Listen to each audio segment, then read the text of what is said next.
వివాదాలు ఆ హీరోయిన్కి కొత్తేమి కాదు. సినిమాల విషయంలో కానీ, తాను పోషించిన పాత్రల గురించి కానీ, ఆఫర్ల గురించి కానీ, చివరికి ఇండస్ట్రీకి సంబంధించిన విషయాల గురించి కానీ ఆమె చాలా బోల్డ్‌గా, ఓపెన్‌గా మాట్లాడేస్తుంది. దీంతో ఆ ముద్దుగుమ్మ పేరు సినిమాలతో పాటు వివాదాల్లోనూ తరచూ వినిపిస్తోంది. ఆమె టాలీవుడ్‌లో క్రేజీ హీరోయిన్‌గా రాణిస్తూ బాలీవుడ్‌లో దూసుకుపోతున్న నటి నుస్రత్ భరూచా.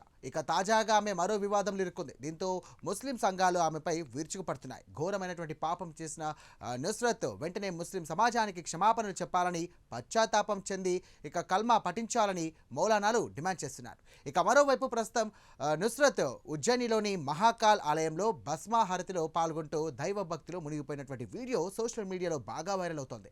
ఇక నస్రత్ భరూచా మాత్రం ఇప్పటి వరకు దీనిపై స్పందించలేదు. కాగా తెలుగుతో పాటు హిందీ సినిమాల్లోనూ నటిస్తున్నటువంటి ఈ హీరోయిన్ పేరు మరోసారి వార్తల్లో నిలిచింది. ఈ అందాల తారపై ముస్లింలు తీవ్రంగా మండిపడుతున్నారు. ఘోరమైన తప్పు చేశామంటూ ఆగ్రహం వ్యక్తం చేస్తున్నారు. అయితే ఈ వివాదానికి కారణం విషయానికి వస్తే ఇటీవల నుస్రత్ మధ్యప్రదేశ్లోని ఉజ్జయినిలోని మహాకాల్ ఆలయాన్ని సందర్శించింది. భస్మహారతిలో పాల్గొంది. అక్కడ శివుడికి ప్రత్యేక పూజలు కూడా చేసింది. ముఖానికి చందనాన్ని పూసుకుంది. ఆ దర్శనానంతరం ఆలయ నిర్వాహకులు ఆమెకు గౌరవప్రదంగా దేవాలయం ఆచారం ప్రకారం దేవుడి శాల్వాను కప్పారు. ఆ శాల్వాను కప్పుకున్న ఆమె నమస్కరిస్తూ ధన్యవాదాలు తెలియజేసింది. ఇక దీనికి సంబంధించినటువంటి ఫోటోలు, వీడియోలు సోషల్ మీడియాలో బాగా వైరల్ అయ్యాయి. దీంతో ముస్లింలు నుస్రత్ పై తీవ్ర ఆగ్రహం వ్యక్తం చేస్తున్నారు. ఇక ఆల్ ఇండియా ముస్లిం జమాత్ అధ్యక్షుడు మౌలానా షహబుద్దీన్ రిజ్వీ బర్వేలిలో నుస్రత్ పై ఓ రేంజ్లో ఫైర్ అయ్యారు. నుస్రత్ భరూచా ఉజ్జయినిలో మహంకాల్ ఆలయానికి వెళ్ళింది. అక్కడ ఆమె శివలింగానికి పూజలు చేసింది, గంధం పూసుకుంది.